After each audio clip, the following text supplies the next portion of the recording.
ഈ പുഴയിൽ കടന്ന് പുത്തൻ പ്രൊമോ വിശേഷത്തിലേക്ക് ഏവർക്കും സ്വാഗതം. ഈ പ്രൊമോ ഇഷ്ടപ്പെടുവാണെങ്കിൽ സബ്സ്ക്രൈബ് ചെയ്യണേ, അതുപോലെ ഒന്ന് ലൈക്ക് ചെയ്യാനും ഹൈപ്പ് ചെയ്യാനും മറക്കല്ലേ. അങ്ങനെ ജയബാലൻ്റെ ഭൂമി പൂജ നടക്കുകയാണ്. അപ്പം അങ്ങോട്ടത്തേക്ക് നമ്മുടെ കാവേരിയും യമുനയും ഗംഗയും എല്ലാവരും എത്തുന്നുണ്ട്.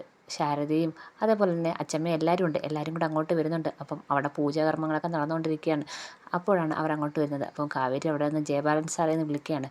അപ്പം സൗണ്ട് കേട്ടിട്ടെടുത്ത് നോക്കുമ്പോഴത്തേക്ക് ഇവരെല്ലാം കണ്ട് ജയബാലൊന്ന് ഞെട്ടുന്നുണ്ട്. അപ്പം രാജേശ്വരി ചോദിക്കുന്നുണ്ട്, ഇവരെന്താ ഇവിടെ വന്നതെന്ന് ചോദിക്കുകയാണ്.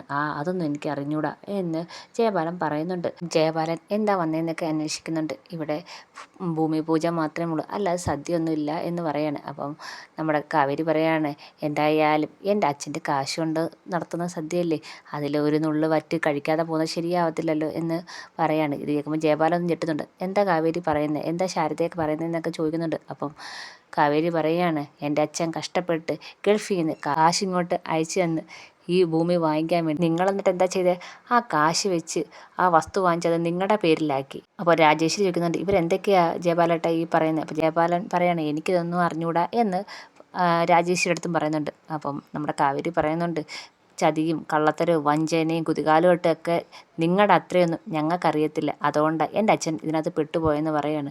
അപ്പം രാജേശ്വരിക്ക് എല്ലാം ദേഷ്യം വരുന്നുണ്ട്. എന്തായാലും കാവേരി പൊളിച്ചെടുക്കുന്നുണ്ട്. സത്യങ്ങളൊക്കെ വിളിച്ച് പറയുമ്പോൾ ജയപാലൊന്നും ഞെട്ടുന്നുണ്ട്. അതുപോലെ ശാരദയും അച്ഛമ്മയും എല്ലാവരും കാവേരി പറയുന്നതൊക്കെ കിട്ടുന്ന ഞെട്ടുന്നുണ്ട്. അപ്പോഴാണ് സത്യം എല്ലാവർക്കും ബോധ്യമാവുന്നത്. എന്തായാലും വരുന്ന എപ്പിസോഡിൽ ജയപാലൻ്റെ കള്ളത്തരങ്ങളെല്ലാം പുറത്തു കൊണ്ടുവരും കാവേരി. എല്ലാവർക്കും ഇഷ്ടപ്പെട്ടെങ്കിൽ സബ്സ്ക്രൈബ് ചെയ്യണേ.